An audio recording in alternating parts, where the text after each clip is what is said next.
Olá. Qual é o maior pesadelo de um pai ou de uma mãe? Que algo aconteça de ruim com seus filhos, certo? E o que pode ser pior que o desaparecimento de uma criança ou adolescente? Não existem números precisos, mas sobram histórias dramáticas de casos como este no Brasil.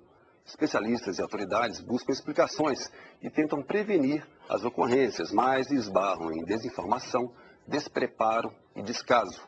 Esse é o tema do Participação Popular de hoje, que convidou duas deputadas que lideram uma CPI criada na Câmara para analisar e propor soluções para o problema. Bel Mesquita, que é a presidente, e Andréa Zito, a relatora da comissão. Elas e representantes do governo, movimentos sociais e, claro, mães que lutam por ter de volta seus filhos, vão discutir o desaparecimento de crianças e adolescentes. Antes, vamos saber um pouco mais sobre o assunto, numa reportagem. Não existem no Brasil dados oficiais que determinem a quantidade real de crianças e adolescentes desaparecidos. Uma estimativa do Ministério da Justiça aponta que 40 mil crianças e adolescentes desaparecem por ano no país. De acordo com dados, 75% fogem por causa de maus tratos e conflitos familiares. 10% das crianças se perdem dos pais. 9% são levadas por parentes ou conhecidos sem violência e 6% das crianças são raptadas. A Secretaria Especial de Direitos Humanos criou em 2002 a Rede Nacional de Identificação e Localização de Crianças e Adolescentes Desaparecidos, também conhecida como Rede SAP. Mas não há na rede uma comunicação entre as polícias militar, civil e federal que possibilite a formação de um cadastro nacional para agregar as informações dos desaparecidos. Nos últimos 8 anos, a rede registrou apenas 1.300 casos de crianças desaparecidas. Desses, 725 foram solucionados. Pensando nisso, está sendo analisado pelo Congresso um projeto de lei que cria um cadastro nacional contendo dados pessoais, informações físicas e datas dos desaparecimentos. Além disso, uma CPI foi instalada na Câmara para realizar um diagnóstico da situação dos desaparecidos no país. Tudo para tentar tranquilizar pais aflitos que buscam por seus filhos. Bom, eu queria começar perguntando para a dona Elza, que veio lá do Rio de Janeiro. A filha dela foi assassinada depois de ter sido sequestrada por uma pessoa. Eu queria que a senhora contasse a sua história para a gente poder discutir o assunto depois com as deputadas especialistas. Pois é. Em 2006, no dia 24 de julho, a minha filha, Maria Heloísa, de 9 anos, foi sequestrada de dentro de casa, aos 9 anos de idade, por um homem estranho, que disse a ela que ela o acompanhasse, que ela teria que levar o DVD para conserto e que eu estaria na loja. Ela até se recusou, mas ele pegou o telefone dentro da minha casa e disse que estava falando comigo que era para ela acompanhar. E ela, na obediência, né, de criança, né, na inocência, acompanhou. E daí começou a minha busca. E me deparei com a primeira barreira, que foi o registro imediato, que é lei, mas eu não sabia, né? E me foi negado, mandando eu voltar 24 horas depois.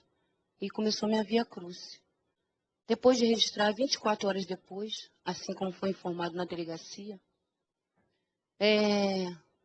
6 dias após, eu fui encontrar o corpo da minha filha em Seropédica, numa casa abandonada, em estado adiantado de decomposição.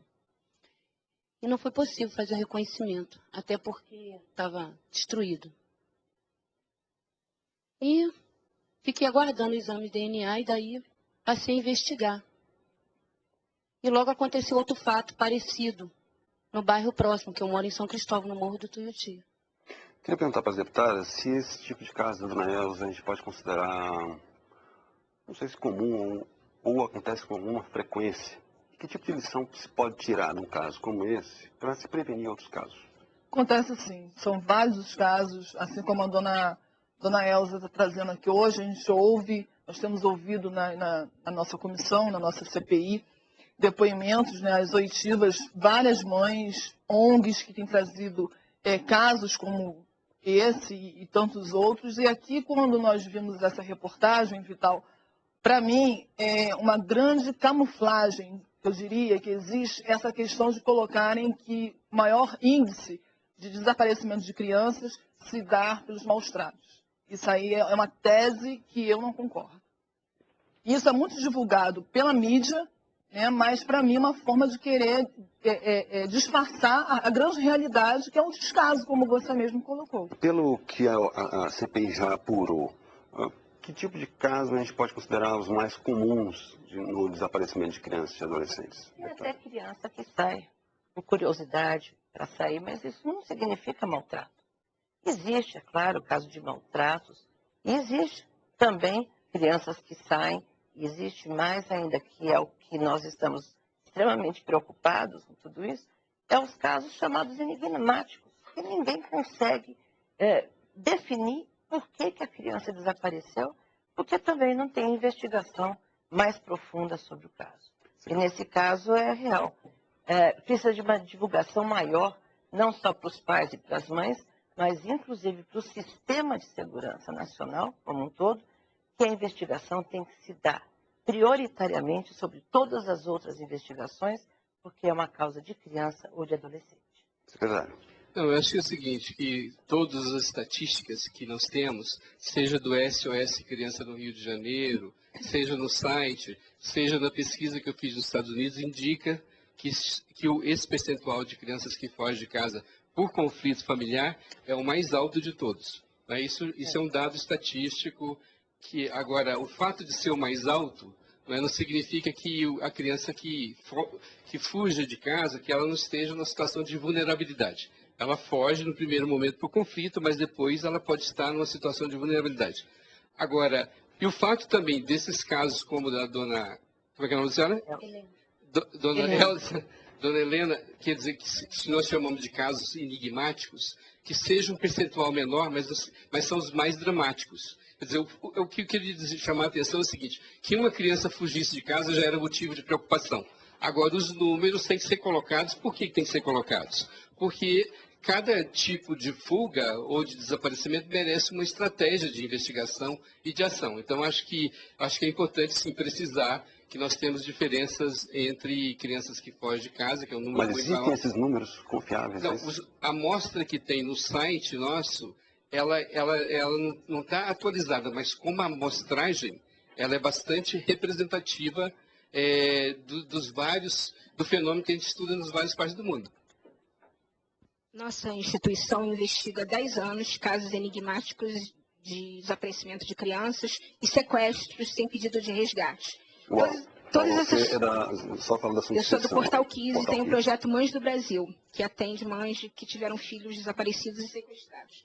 Todas essas crianças aqui, hoje já tem mais, além do nosso cartaz, eu não tenho nenhum caso de maus tratos. Em 10 anos, eu nunca peguei dentro da minha instituição o caso de uma mãe que maltrata filho. O que a gente fez foi investigar esses casos, entrar nas comunidades, correr risco de vida, coisa que a polícia não fez, localizar testemunhas que foram nos mostrando que o caso, principalmente dessas meninas aqui, trata-se de sequestro. Nós identificamos 3 sequestradores. Nós conseguimos levar a julgamento. 3 suspeitos de sequestro. E praticamente nós tivemos que mendigar investigação. E toda a investigação foi feita por nós. Nós levamos tudo para a polícia. E quando a gente encontra bons policiais ou um bom delegado,